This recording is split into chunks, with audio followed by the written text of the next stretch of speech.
Now I'm going to reach under and loosen those wing nuts that you can't see from where you are. I can't see them either, but I can feel them. And I'm going to bring the bed towards me to get a bit of room, and then I'm going to tighten them back. And I'm going to remove the weight that's holding my work down. By the way, here's the comb I'm using. If you have a Passip machine, you will recognize this is a Passip comb. This is not the one that was meant to come with the Orion, and sometimes they'll be missing when you get a vintage machine. So this is what you need to know. Brother and Studio have similar combs, and they are standard gauge machines also, but the spacing of their needles, and thus the teeth on this comb, is 4.5 millimeters. The Passip, Orion, and Superba are 5 millimeters, so you can interchange their tools better. Now I'm going to start with the stitch on the far right and release it to this latch tool and pick up the very next stitch and pull it through the original, then release it. I'm releasing afterwards because I don't want to drop it accidentally. The old stitch goes behind the latch. The new stitch is grabbed in the hook and pulled through. Now I can release it. And we move across like that. You may wonder, why did I raise the stitch size? And the reason is, generally, whoops, almost dropped it, but I have rescued it. Generally, we want ribbing to stretch. If you're going to need to pull it over your head, sometimes you can just keep going for a few stitches without removing them. Oh, it's working fine. If you're going to need to pull it over your head or get your hands through, or your ankle if it's a sock, and then it needs to go on up your calf,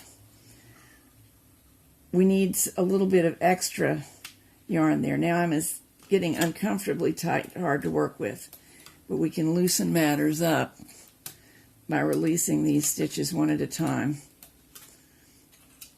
Still have the last one on the tool and on the needle. Here's another way to get them onto the tool.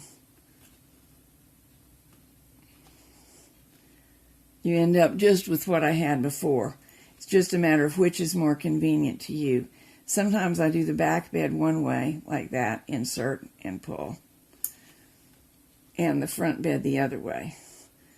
Raise the needle, pull the tool through on the hook,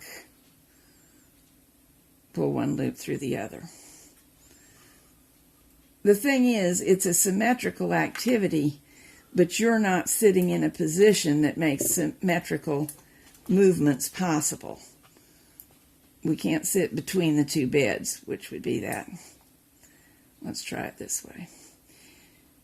Basically, I'm chaining these sets of stitches together in order from right to left. It makes a neat edge that still is stretchy enough for most purposes.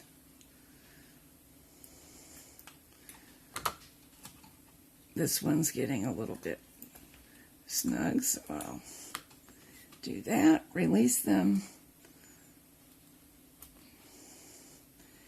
Make sure that there is one in the needle and pull it through.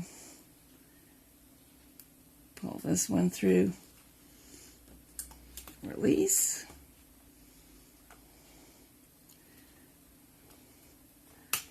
Pull this one through, and it's already released. 2 to go. We're going to make it. If you have a whole bed cast on, this is tedious, and I suggest you take breaks. And in another video, I'll show you some other alternatives. At this point, we break the yarn, and in order to have both hands free, I'm going to hang my tool on a needle. Now I can grab my yarn tail and pull it through my last stitch. It'll look funny when it comes off. See those loops? But once I pull it to the side, you can see what I've got. It's quite a neat chain, but it's got plenty of stretch. Let's look at the whole piece. Here's how you release the comb wire.